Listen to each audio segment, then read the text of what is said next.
Welcome to civils only. तो आज हम सभी लोग TUPSSC पैट के प्रीवियस ईयर के क्वेश्चन पेपर को डिस्कस करेंगे और आज ये हमारा डिस्कशन का इस पेपर का दूसरा पार्ट है। और इससे पहले हम लोग ऑलरेडी इसका एक पार्ट डिस्कस कर चुके हैं और आप में से जिस किसी ने भी उसको ना देखा हो वो देख सकते हैं। उसका लिंक आपको डिस्क्रिप्शन बॉक्स में मिल जाएगा। और सेशन स्टार्ट करने से पहले आपके लिए 2-3 इंपॉर्टेंट अपडेट हैं। जैसा कि आपको पता है सिविल्स ओनली के यूट्यूब पे करंट अफेयर्स से रिलेटेड वीडियोज पड़े हुए हैं, तो आप करंट अफेयर्स के लिए भी सिविल्स ओनली को फॉलो कर सकते हैं। इसी के साथ साथ आप BPSC के लिए, मॉडर्न हिस्ट्री के लिए और भारत के इतिहास के लिए भी सिविल्स ओनली को फॉलो कर सकते हैं। तो चलिए हम लोग अपना आज का सेशन स्टार्ट करते हैं। तो हमने पिछले सेशन में 30 नंबर क्वेश्चन तक ऑलरेडी डिस्कस कर लिया था। अब आज हमारा जो सबसे पहला क्वेश्चन है वो है 31। तो देखिए 31 क्वेश्चन ये क्या है, बेसिक मैथ का कैलकुलेशन का क्वेश्चन है। तो इसको जब आप सॉल्व करोगे तो इसमें आंसर इसका आएगा 324, मतलब इसका आंसर क्या है, सी। ठीक है, अब चलिए हम लोग अपना नेक्स्ट क्वेश्चन देख लेते हैं, क्वेश्चन नंबर 32। देखिए 32 में भी आपको देखने में ऐसा लगता होगा कि कैलकुलेशन करनी पड़ेगी इसमें, लेकिन देखिए इतना लंबा कैलकुलेशन अगर करोगे तो काफ़ी इसमें टाइम कंज्यूम होगा, है ना। तो ये केवल कैलकुलेशन से नहीं पॉसिबल हो पाएगा, इतना लंबा कैलकुलेशन करके इसका आंसर निकाला जाए। तो इसमें क्या है, देखिए इसमें आप अगर ध्यान से देखो तो अगर AQ प्लस BQ की फॉर्म में ऊपर के डिजिट लिखे हुए हैं, ठीक है। और AQ प्लस BQ को अगर हम तोड़ेंगे तो इसको फार्मूला क्या होता है, A² plus B² minus AB और ब्रैकेट में A प्लस B, ठीक है। तो इसी फार्मूले को यहाँ पे ऊपर इंडिकेट किया गया है। तो अगर इसको हम यहाँ पे इस तरह से रखते हैं तो हमारा जो यहाँ पे आंसर आएगा वो क्या आएगा, D, ठीक है, 1000। क्योंकि हमारे पास A² plus B² minus AB के फॉर्मेट में देखिए नीचे ये डिजिट लिखे हुए हैं।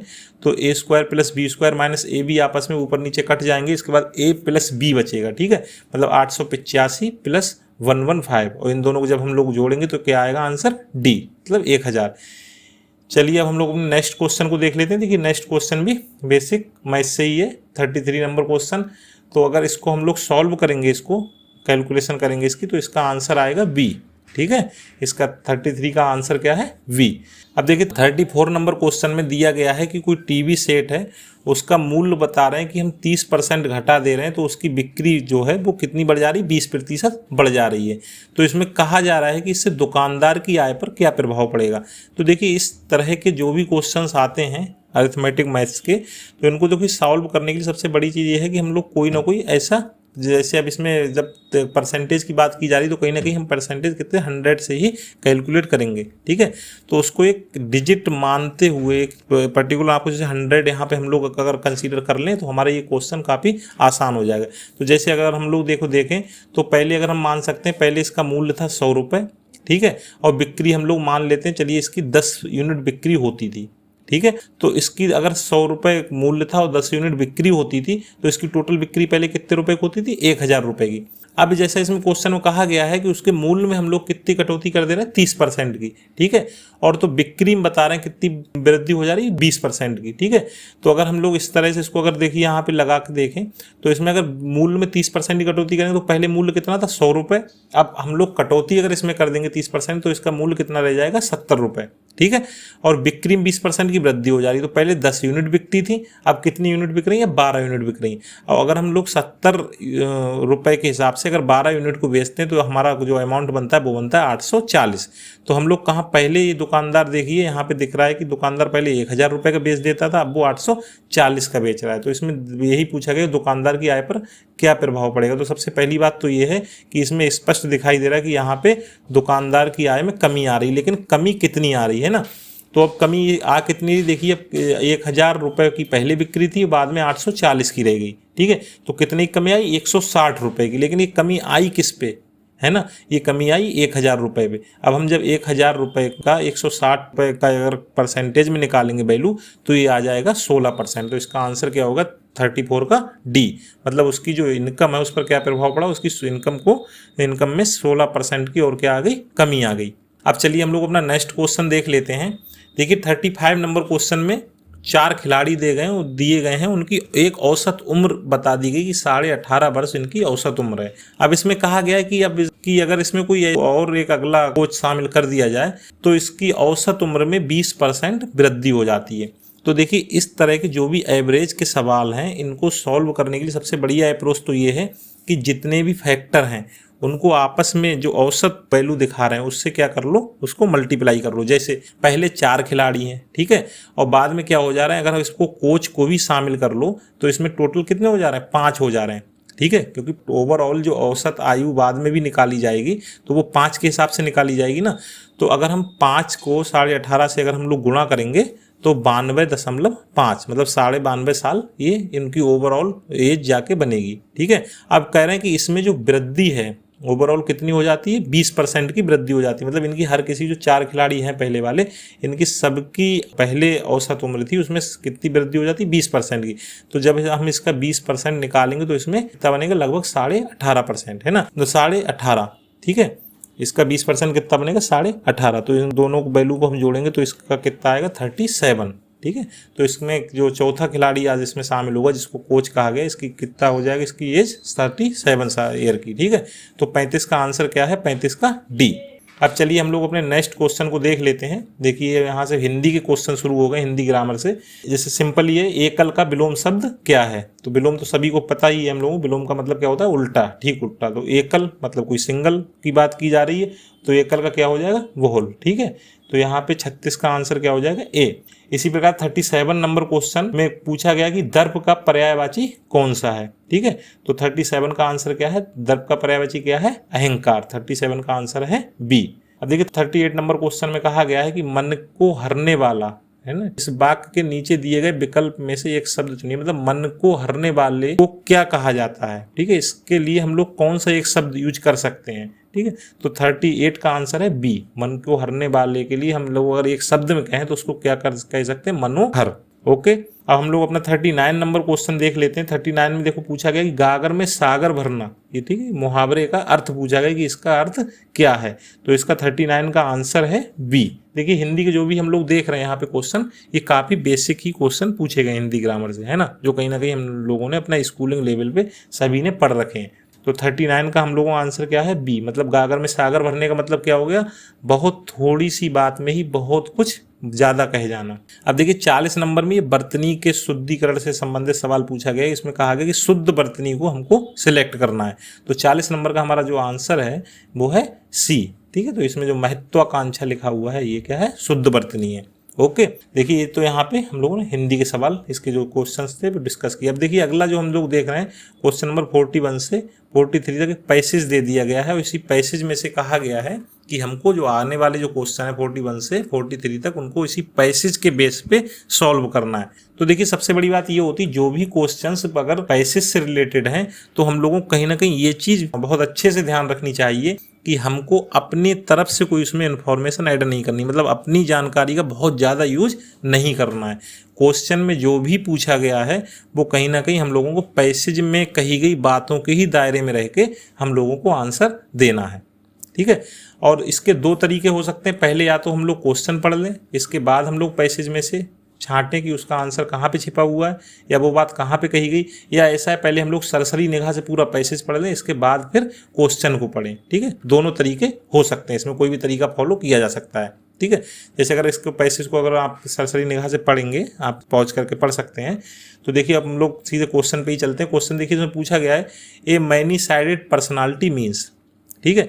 तो कहीं ना कहीं इसमें मैनी साइडेड पर्सनालिटी का कोई इसमें यूज किया गया होगा, ठीक है। जैसे इसमें देखिए पहली यहाँ पे लाइन ही शुरू हो रही, Nehru was a many sided personality, ठीक है। इसके आगे लिख रहे हैं he enjoyed reading and writing books as much as he enjoyed fighting political and social evils और रजिस्टिंग टायरानी। तो इस सब में देखिए अगर इसका हम लोग देखेंगे तो मैनी साइडेड पर्सनालिटी का मतलब यहाँ से निकल के आ रहा है। अब देखिए हम लोग इसके विकल्प देख लेते हैं।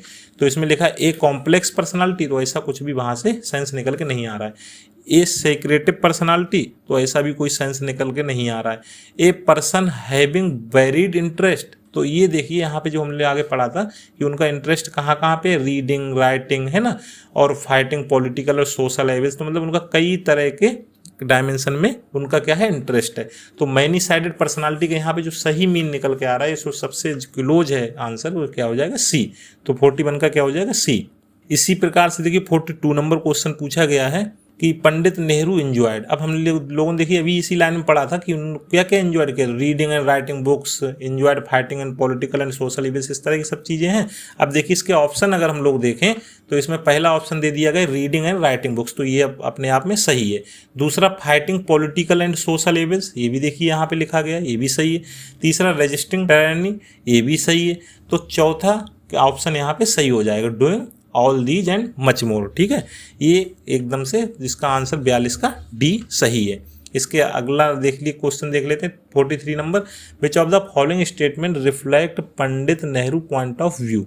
ठीक है, तो 43 के आंसर को इसमें क्या लिखा है कि पंडित नेहरू का दृष्टिकोण क्या है। ठीक है, तो इसमें लिखा है humanism is more important than science. दूसरा है science is supreme and humanism is subordinate to it.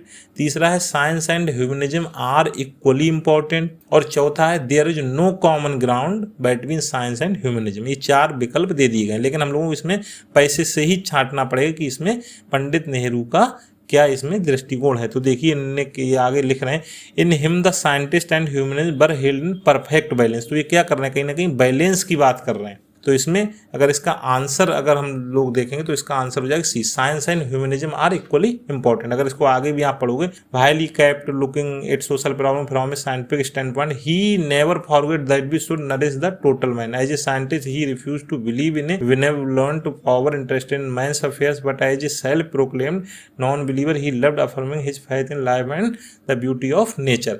ये पूरा अगर इसका यहाँ पे आप सार निकालेंगे तो इसका आंसर यहाँ पे 43 का सी हो जाएगा। साइंस और ह्यूमनिज्म दोनों को इक्वली इंपॉर्टेंट मानते थे, ना कि किसी को एक दूसरे पे वरीयता देते थे। ठीक है, अब चलिए हम लोग अपना 44 नंबर क्वेश्चन देख लेते हैं। इसमें से सिनोनियम पूछा गया है फेमस का। ठीक है, तो फेमस का सिनोनियम काफी ये पॉपुलर वर्ड है फेमस का, ये क्या हो जाएगा इसका सी। ठीक है, ये पॉपुलर का ही सिनोनियम है famous. Give antonym for the following. Transparent, transparent मतलब क्या होता है, कोई भी चीज पारदर्शी है ना, इसका एंटोनियम क्या हो जाएगा 45 का सी, ओपेक। ठीक है, ओपेक क्या होता है, कोई धुंधली चीज है ना, और ट्रांसपेरेंट का होता है पारदर्शी।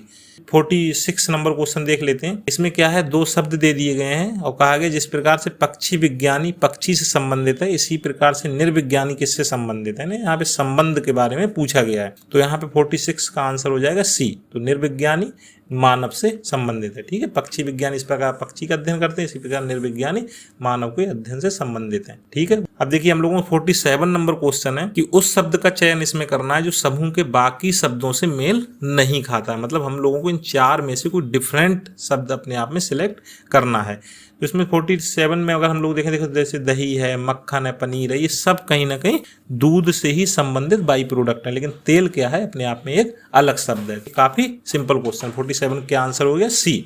इसी प्रकार देखिए 48 नंबर में पूछा गया है कि किसी कूट में अगर प्रोडक्शन को ये लिखा जाता है, आप देखिए लिख दिए गए कुछ शब्द, इसी पर कूट में ओरिएंटेशन को किस प्रकार से लिखा जाएगा। तो देखिए इस प्रकार के रीजनिंग के सवाल करने के लिए सबसे पहली बात है कि हमको ये देखना पड़ेगा कि तो इसमें जो दे रखा है उसके बीच में संबंध क्या है। जैसे प्रोडक्शन को अगर इस वर्ड में कन्वर्ट किया गया तो क्या संबंध है, कौन सा वर्ड कितने बीच में क्या गैप है, या कौन सा वर्ड अब उसमें कितना प्लस माइनस हो रहा है। जैसे हम लोग देखेंगे, देखिए पी से शुरुआत है प्रोडक्शन और यहाँ पे दूसरे में सबसे पहला लेटर है वो क्या है, क्यू, मतलब पी से पहले का लेटर यहाँ पे लिखा गया है। इसी प्रकार से दूसरा देखो तो इधर क्या है, प्रोडक्शन में आर है, तो इसमें नीचे क्या लिख दिया गया, क्यू। मतलब यहाँ पे हम देख रहे हैं -1 और +1 का यहाँ पे कॉन्सेप्ट लिया गया है। ठीक है, पहले -1 किया जा रहा है, दूसरे में +1 किया जा रहा है। तो हम लोग इसी तरह से अगर ओरिएंटेशन का देखें तो इसका आंसर हो जाएगा ए। ठीक है, तो 48 का आंसर क्या हो जाएगा, ए। अब देखिए रिलेशन से रिलेटेड क्वेश्चन है कि रीता की ओर इशारा करते हुए निखिल ने कहा कि मैं उनके माँ के पुत्र का इकलौता पुत्र हूँ। तो नीता है निखिल से किस प्रकार संबंधित है। तो ये रीता कौन हुई, निखिल की, ये कौन हो गई, बुआ हो गई। ठीक है, 49 का आंसर क्या हो गया, ए हो गया। अब देखिए 50 नंबर क्वेश्चन में पूछा गया यदि किसी वर्ष में 25 अगस्त को गुरुवार है तो उसी महीने में सोमवार की संख्या है। ठीक है, देखिए ये सब जो रीजनिंग के क्वेश्चन है इसमें क्या है, देखो एक तो पहली बात ये है कि जब आप कुछ जो प्रीवियस ईयर के और अलग अलग एग्जाम्स में जो क्वेश्चन पेपर आ चुके हैं उनके रीजनिंग के सवाल को अगर आप बार बार इस तरह से सॉल्व करने की कोशिश करेंगे तो ये काफ़ी अपने आप में आसान लगने लगेंगे। जैसे यही जो कैलेंडर से रिलेटेड जो क्वेश्चन पूछा गया है, जब आप इसको लिखेंगे उसी तरह से जब आप देखेंगे पूरा तो इसमें आप फाइंड कर पाएंगे कि उसमें महीने में सोमवार की संख्या कितनी होगी। ठीक है, जैसे 50 का आंसर क्या है, सी। ठीक है, 50 का आंसर सी। अगर आप इसको जो है पूरा कैलेंडर को देख के और इसको कैलकुलेट करेंगे तो इसका आंसर क्या हो जाएगा, सी। मतलब इसमें कितने सोमवार की संख्या होगी, 5। इसी प्रकार हम लोगों का अगला क्वेश्चन है 51 नंबर।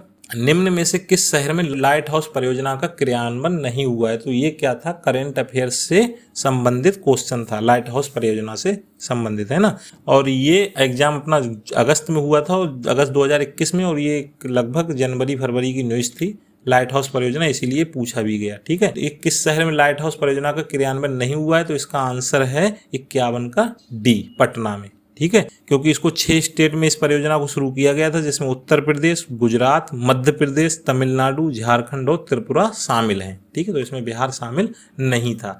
तो इसका आंसर क्या होगा, 51 का डी। हमारा क्वेश्चन नंबर अगला है 52 कि इसमें पूछा गया कौन सी भारतीय दूरसंचार कंपनी विश्व की 5वीं सबसे मजबूत ब्रांड बनी है? तो देखिए, इसमें ब्रांड फाइनेंस ग्लोबल 500 रैंकिंग में बताया गया था। ये रैंकिंग कब की है, 2021 की। देखो, ये भी करंट अफेयर्स का क्वेश्चन है।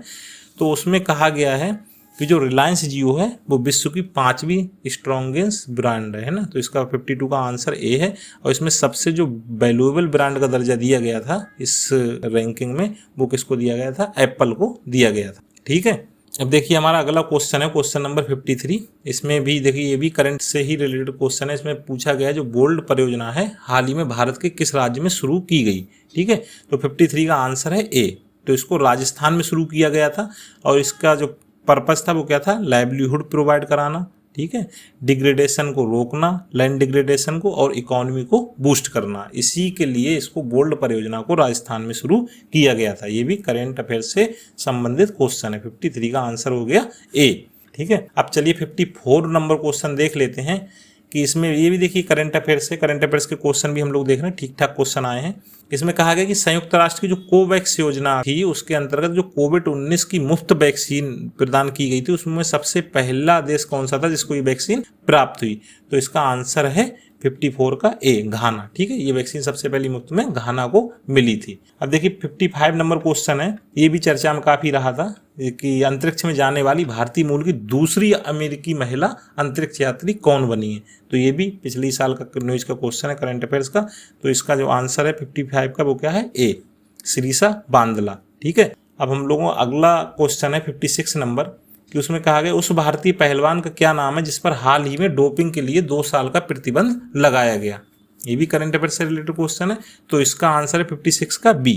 ठीक है, तो इसमें यूनाइटेड बर्ड रेसलिंग ने सुमित मलिक पर यह प्रतिबंध लगाया था। ओके, अब 57 नंबर क्वेश्चन देख लेते हैं। इसमें कहा गया कि भारत का वह कौन सा प्रथम राज्य है जहां end to end e cabinet प्रणाली लागू की गई है? तो ये जो प्रणाली लागू की गई थी वो उस समय, ये भी देखिए करंट का ही क्वेश्चन रहा कि प्रथम राज्य कौन बना था? 57 का आंसर है बी, हिमाचल प्रदेश ऐसा पहला राज्य बना था जहां end to end e cabinet प्रणाली की शुरुआत की गई थी।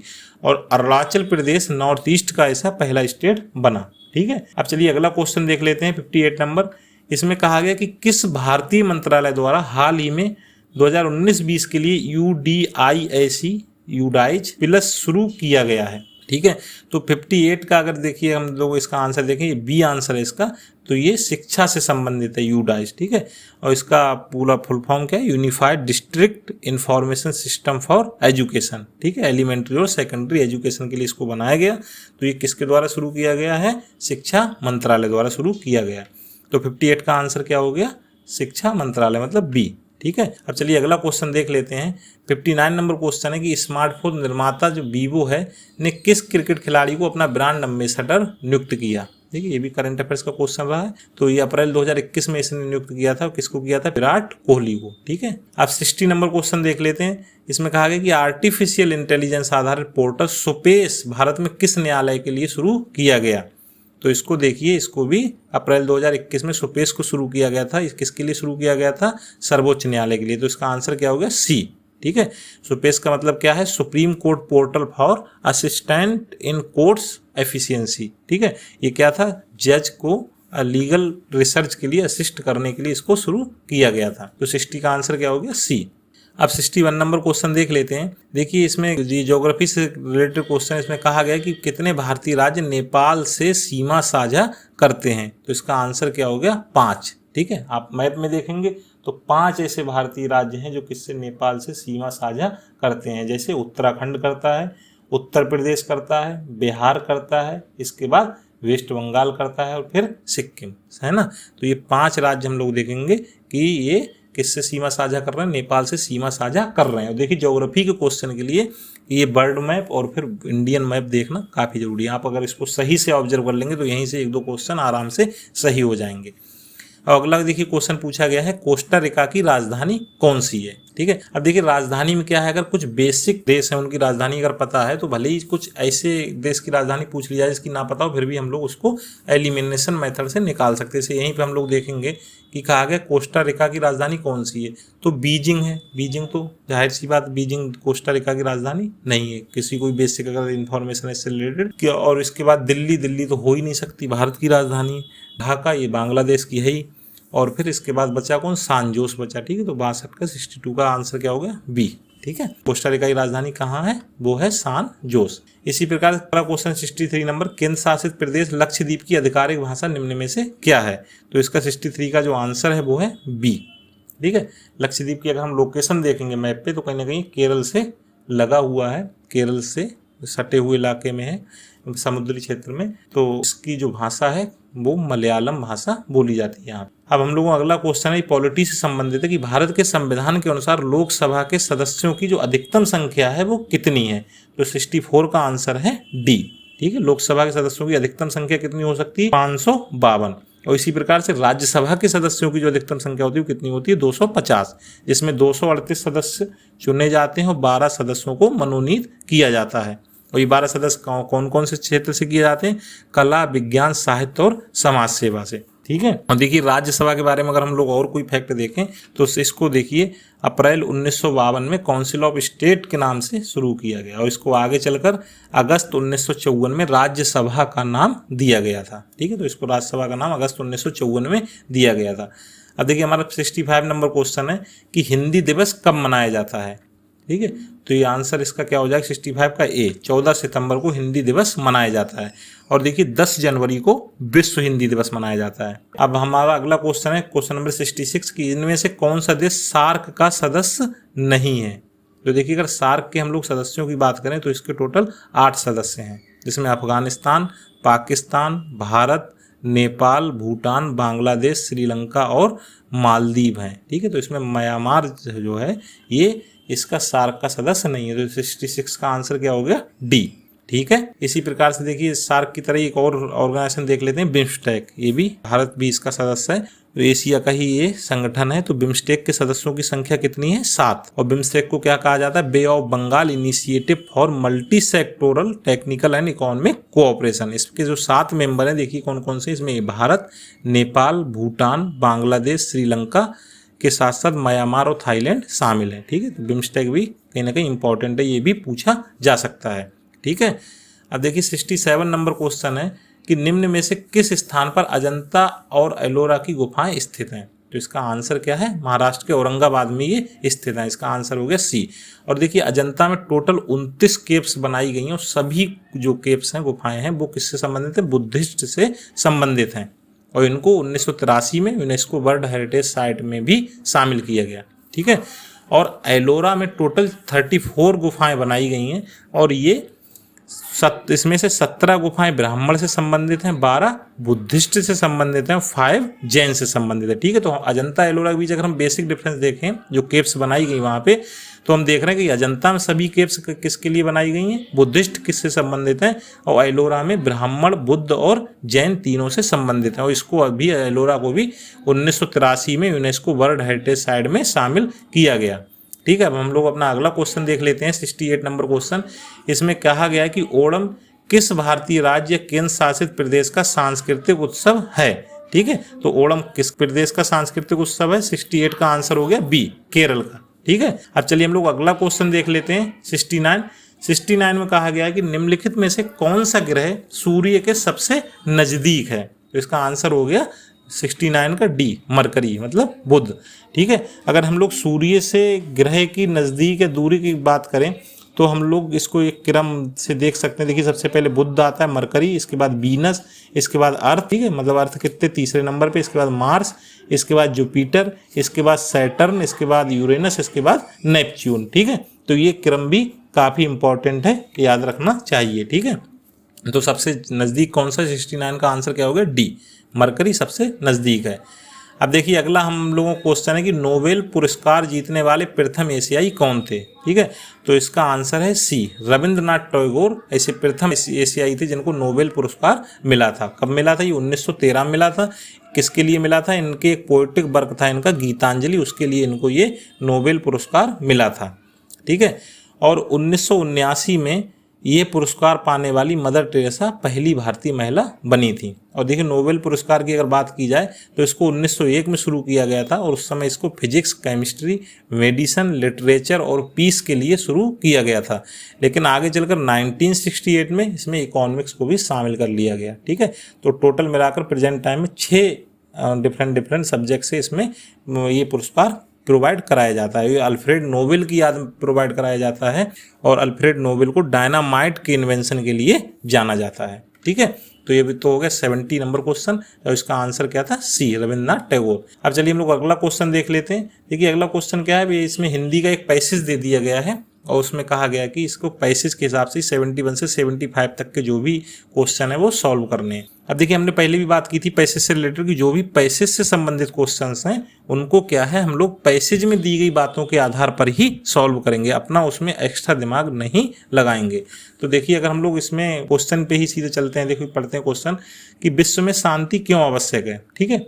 ऐसा इसमें अब 4 विकल्प दे दिए गए हैं, मानव जाति के विकास के लिए, उत्तमोत्तम रचनात्मक कार्य के लिए, व्यापार और कृषि की उन्नति के लिए, कठोर से कठोर हृदय को भी कोमल बनाने के लिए। देखिए इस तरह से अगर ऐसे इंडिपेंडेंट रूप से अगर इन ऑप्शन को देखो तो कहीं ना कहीं चारों इसमें सही लग रहे हैं, लेकिन हम लोगों को कहीं ना कहीं इसको किस हिसाब से सॉल्व करना पड़ेगा, जो पैसेज में दिया गया। अब देखिए हम लोग चलो पैसेज पढ़ते हैं। देखिए यहाँ शुरुआत, धरातल से युद्ध की विभीषिकाओं को सदा सदा के लिए समाप्त करने के लिए गांधी जी ने विश्व को अहिंसा रूपी अस्त्र प्रदान किया, ठीक है।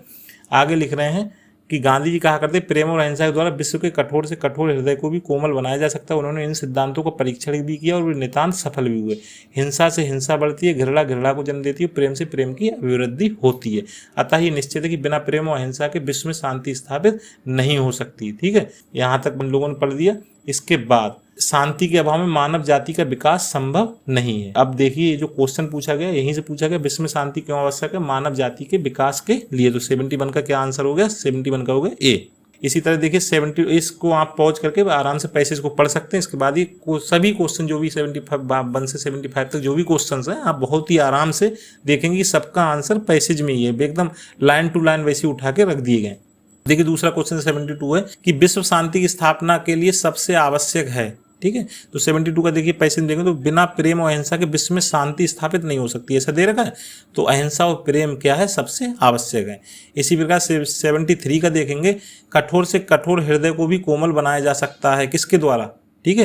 तो हम देखेंगे इसमें क्या लिखा है कि प्रेम और अहिंसा द्वारा कठोर से कठोर हृदय को भी कोमल बनाया जा सकता है। तो 73 का आंसर क्या हो गया, सी। इसी प्रकार 74 का आंसर किसी भी राष्ट्र के स्वर्णिम युग के प्रमुख तत्व हैं, ठीक है। तो 74 का देखो तो इसमें लिखा है पूर्ण शांति, सुख और उत्तमोत्तम रचनात्मक कार्य, इनकी बात की गई कि स्वर्णिम युग के ये प्रमुख तत्व हैं। तो इसका आंसर क्या हो जाएगा 74 का डी। इसी प्रकार 75 नंबर का अगर आप क्वेश्चन देखेंगे, इसमें नितांत जो शब्द है उसका क्या पर्याय है। तो नितांत का मतलब होता है बिल्कुल या निश्चित, है ना, किसी चीज़ की निश्चित होने को ही नितांत कहा जाता है। तो इसका आंसर क्या होगा, 75 का आंसर होगा बी, मतलब बिल्कुल या निश्चित, ठीक है। अब चलिए अगला देख लेते हैं कि अगला भी 76 से 80 तक इसी तरह के पैसेज पे ही आधारित क्वेश्चन है। इसको भी आप वीडियो पॉज करके इस पैसेज को आराम से पढ़ते हुए इन क्वेश्चन को सॉल्व करने की कोशिश करेंगे, बहुत ही आराम से ये हो जाएंगे। देखिए पहला जो क्वेश्चन है कि विज्ञान मानव की सबसे बड़ी शक्ति इसलिए कही गई क्योंकि इसके बल से मनुष्य, ठीक है, क्या कर सकता है। इसमें पैसेज में इसको बताया भी गया कि इसके बल से मनुष्य प्रकृति और प्राणी जगत का शिरोमणि बन सकता है। तो 76 का क्या हो गया, 76 का हो गया बी, ठीक है। अब 77 है, वैज्ञानिक चिंतन पद्धति ने मनुष्य का सबसे बड़ा उपकार यह किया है कि उसे मुक्ति मिली है, मतलब किस चीज़ से मुक्ति मिली है। तो इसको अगर आप पैसेज में देखोगे तो इसका आंसर आपको मिलेगा सी, भ्रमपूर्ण रूढ़िवादी विचारधारा से मुक्ति मिली है। 77 का क्या हो गया सी। अब 78 को नंबर क्वेश्चन पर आते हैं। देखिए इसमें बात की गई विश्व के परिवारवत लगने का प्रमुख कारण है। ठीक है, तो ये परिवारवत क्यों लग रहा है, इसमें एक लाइन डिस्कस की गई है कि यातायात और संचार के साधनों के विकास से क्या हो रहा है, विश्व परिवारवत लगने लगा है। तो 78 का आंसर क्या होगा, ए, यातायात और संचार के साधनों के। यातायात संचार के साधनों से क्या हो रहा है, लोग आपस में और भी करीब आ रहे हैं, दूरियां लोगों के बीच कम हो रही है। अगला 79 नंबर क्वेश्चन, इसमें लिखा है हस्तामलक शब्द से क्या अभिप्राय है। तो हस्तामलक शब्द किससे संबंधित, स्पष्ट और अनायास बोधगम्य से। ठीक है, और 80 नंबर क्वेश्चन है कि वैज्ञानिक चिंतन पदबंध से आशय है। ठीक है, वैज्ञानिक चिंतन का तात्पर्य क्या है, तो इसका तात्पर्य क्या है, स्वस्थ और संतुलित चिंतन से। ठीक है, तो ये सभी क्वेश्चन हम लोगों ने इससे रिलेटेड देख लिए। अब चलिए हम लोग नेक्स्ट क्वेश्चन देख लेते हैं। तो देखिए जो क्वेश्चन 81 से 100 तक के हैं, ये सभी क्वेश्चंस ग्राफ और टेबल पर आधारित क्वेश्चंस हैं। ठीक है, और ग्राफ और टेबल पर आधारित क्वेश्चंस को काफी आसानी से किया जा सकता है अगर इनकी थोड़ी सही से प्रैक्टिस कर ली जाए। तो चलिए हम लोग नेक्स्ट क्वेश्चन 81 देखते हैं। तो देखिए इसमें क्या है, 81 से 85 तक के जो भी क्वेश्चंस हैं, तो इसके लिए एक इन्होंने क्या कर दिया है, ग्राफ दे दिया गया है। ठीक है, और कहा गया कि इसी ग्राफ की इन्फॉर्मेशन से ही हम लोगों को इन क्वेश्चंस को सॉल्व करना है। तो जो 81 नंबर क्वेश्चन, इसमें कहा गया कि कितने छात्रों ने भूगोल की अपेक्षा इतिहास में अधिक अंक अर्जित किए हैं। तो देखिए इन्होंने क्या किया है, इस ग्राफ में एक तरफ तो अनुपात दे दिया है और इसमें अनुपात के साथ साथ स्टूडेंट के बारे में बताया गया कि कितने छात्रों को इस अनुपात में नंबर मिले हैं। और ये अनुपात किस किस के बीच में दिया गया है, ये अनुपात इतिहास और भूगोल के बीच में दिया गया है। तो देखिए इसमें कहा गया कितने छात्रों ने भूगोल की अपेक्षा इतिहास में ज़्यादा अंक अर्जित किए। ठीक है, तो भूगोल की अपेक्षा जो भी छात्र इतिहास में ज़्यादा अंक अर्जित करेंगे, अर्थात इतिहास ऑब्लिक भूगोल, ठीक है, तो उनकी वैल्यू कहीं ना कहीं 1 से अधिक रहेगी। तो देखिए इसमें जो भी 1 से अधिक वैल्यू वाले हैं वो हम लोग यहाँ पे डिजिट देखते हैं। देखिए कितने, देखिए एक तो ये है 1.25, एक 1.4 और एक 1.55। ठीक है, तो 3 ऐसे स्टूडेंट हमको मिल रहे हैं जो कि जिनका क्या है, भूगोल की अपेक्षा उनके इतिहास में ज्यादा अंक अर्जित हैं। ठीक है, 81 का आंसर क्या होगा, बी। अब 82 नंबर क्वेश्चन देख लेते हैं। देखिए इसमें पूछा गया कि निम्न में से किन छात्रों को भूगोल की अपेक्षा इतिहास में कम अंक मिले हैं। ठीक है, तो इसमें कौन से जो छात्र, जो बचे हुए छात्र हैं भूगोल की अपेक्षा, उनको क्या हुआ, इतिहास में कम अंक मिले। तो कौन कौन से इसमें देखिए छात्र बचे, आइए देख लेते हैं। तो इसमें जिसकी भी वैल्यू 1 से कम है, जैसे 0.65, 0.85 या 0.35 और 0.95। ठीक है, तो कौन कौन, 1, 2, 3 और 6। ठीक है, इन सभी को क्या मिला है, इन सभी को भूगोल की अपेक्षा इतिहास में कम अंक मिले हैं। तो 82 का जो आंसर हो गया हमारा वो क्या हो गया, बी। अब चलिए नेक्स्ट क्वेश्चन देख लेते हैं, 83 नंबर क्वेश्चन। 83 नंबर क्वेश्चन में पूछा गया कि भूगोल में छात्र 3 से 4 के मध्य अंक की प्रतिशत बढ़त है। तो देखिए ये जो ग्राफ इन्होंने दिया है, इसमें किसी भी प्रकार का कोई अंक का हमको नहीं पता चल रहा है किससे कितने अंक मिले हैं, केवल हमको क्या इन्होंने दे दिया, अनुपात दे दिया है। ठीक है, तो यहाँ पर इसका आंसर क्या हो जाएगा, डी हो जाएगा। ठीक है, 83 का डी हो जाएगा, क्योंकि हमारे पास आंकड़े इसके लिए पर्याप्त नहीं है, इसको हम लोग नहीं पता लगा सकते हैं कि इसमें अंक कितने ज़्यादा हैं। अब देखिए जो 84 नंबर क्वेश्चन है, इसमें कहा गया इतिहास ऑब्लिक भूगोल के अधिकतम अनुपात और न्यूनतम अनुपात का अंतर है। तो देखिए जो इसमें ग्राफ में हम लोग देख रहे हैं, स्पष्ट दिखाई दे रहा है, जो अधिकतम अनुपात है वो क्या है, 1.55 और न्यूनतम अनुपात है वो है 0.35। तो इनके दोनों के बीच का अंतर पूछा है, तो 1.55 में से 0.35 घटाएंगे तो 1.020 बचेगा। ठीक, तो 84 का आंसर हो गया डी। 85 नंबर क्वेश्चन में पूछा गया है कि छात्र 4 को भूगोल में 60 अंक मिले हैं, तो उसके इतिहास में कितने अंक है। तो देखिए ग्राफ में जो ये अनुपात दिया गया है इतिहास और भूगोल के बीच का, इसका जो चौथे नंबर के छात्र का अनुपात है वो क्या है, 1.25। ठीक है, मतलब इसके इतिहास में कितने नंबर हैं, मान लेते हैं 125, तो इसके भूगोल में कितने, 100। ठीक है, तभी अनुपात ही कितना आएगा, 1.25 का यहाँ पे अनुपात आ जाएगा।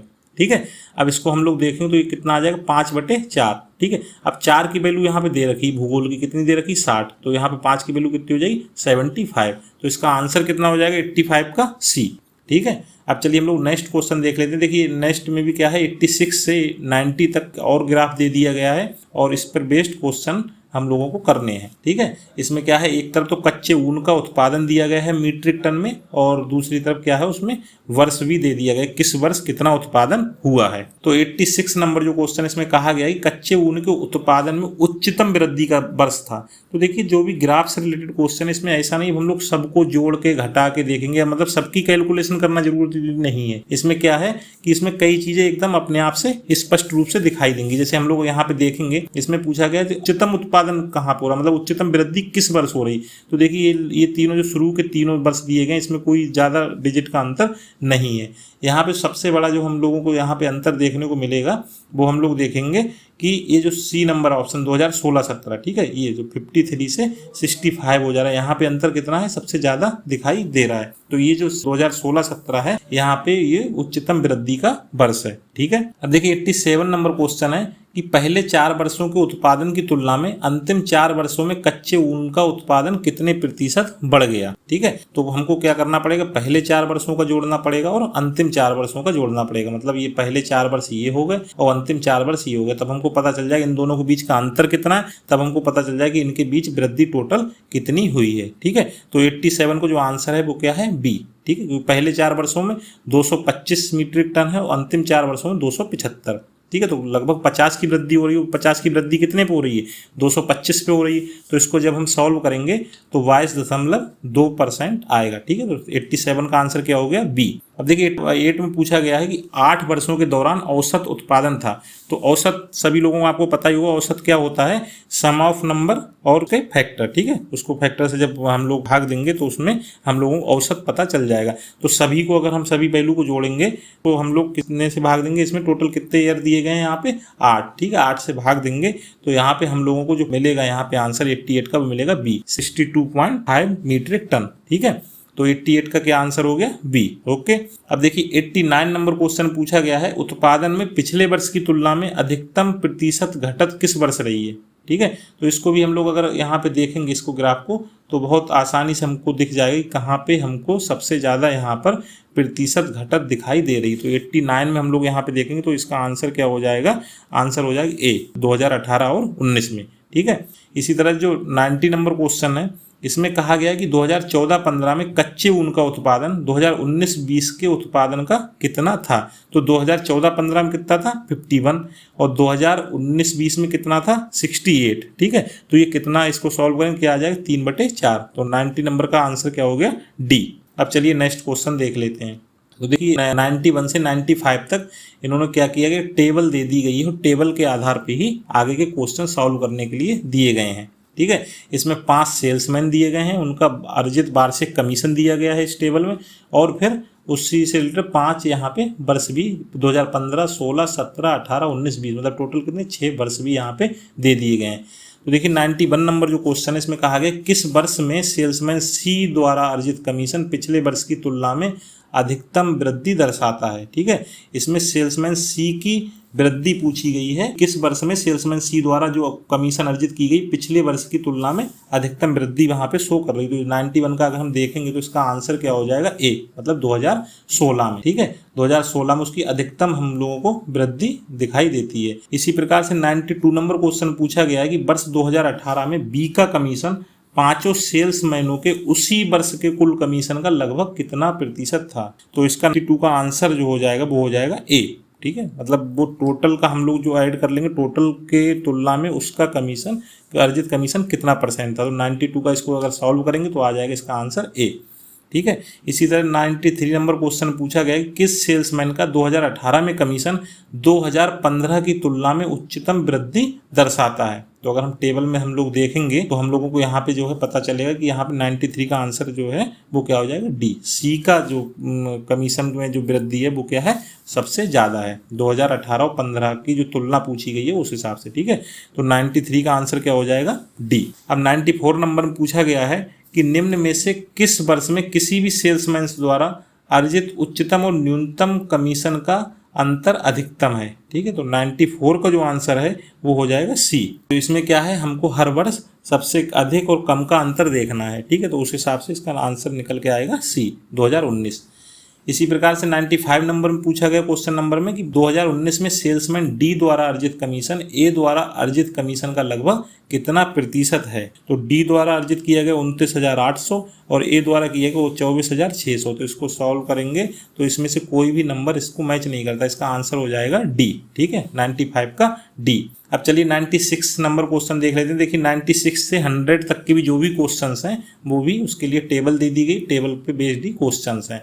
और इसमें क्या है, कुछ महीने दिए गए जैसे मई, जून, जुलाई, अगस्त, सितंबर। और इधर क्या है, कुछ ब्रोकर दे दिए गए हैं, उसमें खुले खातों की संख्या भी इसमें दी गई। इसी हिसाब से क्वेश्चन इसी आधार पे सॉल्व करने। देखिए 96 नंबर क्वेश्चन है कि निम्नलिखित में से किस महीने में खुले खातों की संख्या का औसत महत्तम है। तो देखिए औसत निकालने के लिए हमको क्या करना पड़ेगा, सबको इनको आपस में जोड़ना पड़ेगा। ठीक है, तो जोड़ने पे हम लोग देखेंगे और इसका औसत जब निकालेंगे तो इसका 96 का जो आंसर आ जाएगा वो आ जाएगा बी। अब 97 नंबर क्वेश्चन है कि अगस्त में खुले खातों की संख्या जून में खुले खातों की संख्या से लगभग कितने प्रतिशत कम या ज़्यादा थी। ठीक है, तो हम लोग अगस्त में खुले खातों की टोटल जो संख्या है सभी ब्रोकर में जितनी खाते खुले हैं सबको जोड़ लेंगे और जून में खुले खातों को जोड़ लेंगे और जब इसको देखेंगे तो इसका जो आंसर है वो क्या आ जाएगा बी। 97 का आंसर क्या हो जाएगा बी। इसी प्रकार 98 नंबर क्वेश्चन पूछा गया है कि मई से सितंबर तक एंजल में खुले खातों की संख्या से जरोधा में खुले खातों की संख्या का अनुपात है। मई से सितंबर तक के बीच में एंजल और जरोधा में जो खाते खोले जा रहे हैं उनके बीच अनुपात पूछा जा रहा है। ठीक है, तो अगर हम लोग इसको सॉल्व करेंगे तो इसका आंसर क्या आ जाएगा 98 का डी, 1.04। ठीक है, और 99 नंबर जो क्वेश्चन पूछा गया है इसमें पूछा गया किस शेयर ब्रोकर में खुले खातों की औसत संख्या महत्तम है। तो हम क्या करेंगे, औसत संख्या निकालने के लिए सभी को जोड़ के उसका औसत जब निकालेंगे तो इसका जो आंसर आ जाएगा 99 का वो आएगा सी। ठीक है, ट्रेड बुल में औसत सबसे ज़्यादा। देखिए और दूसरी चीज़ और भी जैसे इसमें भी हम लोग देखेंगे टेबल में, तो ऐसा नहीं कि सभी को हम लोग अलग अलग उसको जोड़ें सबका औसत निकालें, कुछ ऐसे भी बेसिक ऐसे ही देखते ही एलिमिनेट हम लोग कर सकते हैं। जैसे एंजल का ही देखो, जो एंजल के डिजिट देख रहे हैं, शेर खान के डिजिट देख रहे हैं, जरोधा जो भी डिजिट दिखाई दे रहे हैं, अगर ऐसे ही बर्बली हम लोग ऐसे ही जोड़ रहे हैं तो कहीं ना कहीं दिख ही रहा है इसमें कि ट्रेड बुल का जो डिजिट है वो सबसे ज़्यादा बड़े दिखाई दे रहे हैं, जैसे 45, 50, 60, 42 है ना। तो कहीं ना कहीं जरूरी नहीं कि हर किसी को ही जोड़ के उसका औसत निकालें सब, क्योंकि इसमें क्या होगा काफ़ी ज़्यादा टाइम कंज्यूम हो जाएगा और एग्जाम में वैसे ही आप सभी को पता है टाइम का ठीक ठाक प्रेशर बना रहता है। ठीक है, तो इसीलिए क्या है कि प्रैक्टिस को भी करना काफ़ी जरूरी है। इसी तरह के जो भी क्वेश्चंस हैं टेबल और इसी तरह ग्राफ से रिलेटेड और जो अदर एग्जाम्स में पूछे गए इनको क्या करें, बार बार करने की कोशिश करें। तो इससे क्या होगा, ऑटोमेटिक स्पीड बढ़ जाएगी। मतलब इसमें ज़्यादातर क्वेश्चन आप देखेंगे कि इसको एक ऐसे ही देखते ही उसको आंसर को निकाला जा सकता है। ठीक है, ऐसा नहीं कि सभी को अलग अलग सॉल्व करते बैठ गए तो इसमें क्या होगा, काफ़ी टाइम कंज्यूम हो जाएगा। ठीक है, हमारा अगला क्वेश्चन है 100, मतलब इस पेपर का लास्ट क्वेश्चन कि ट्रेड बुल में खुले खातों की संख्या का औसत शेर खान में खुले खातों की संख्या के औसत का लगभग कितना प्रतिशत कम और ज़्यादा था। ठीक है, तो इन दोनों का औसत को जोड़ेंगे तो पता चल जाए कितना कम और ज़्यादा था और इसका आंसर क्या हो जाएगा ए। ठीक है, 57.82%। तो देखिए हम लोगों ने ये अपना पेपर शिफ्ट ए का जो पेपर हुआ था यूपी SSC पैट का, उसको हम लोगों ने ऑलरेडी इसको बहुत अच्छे तरीके डिस्कस किया है। और देखिए आप सभी लोग क्या करें, जो भी इसमें देखिए क्वेश्चन आए तो इसमें हम लोग देखेंगे जो 20 क्वेश्चन है काफ़ी महत्व इसमें रखते हैं, काफ़ी इंपॉर्टेंट है। जो टेबल और ग्राफ से पूछेगा इसमें काफ़ी अच्छे मार्क्स लाए भी जा सकते हैं, 20 के 20 भी आसानी से सॉल्व किए जा सकते हैं। तो इनके लिए अपना प्रैक्टिस भी जारी रखें। ठीक है, तो अब हम लोग मिलते हैं किसी अगले नेक्स्ट सेशन में। Okay, thank you.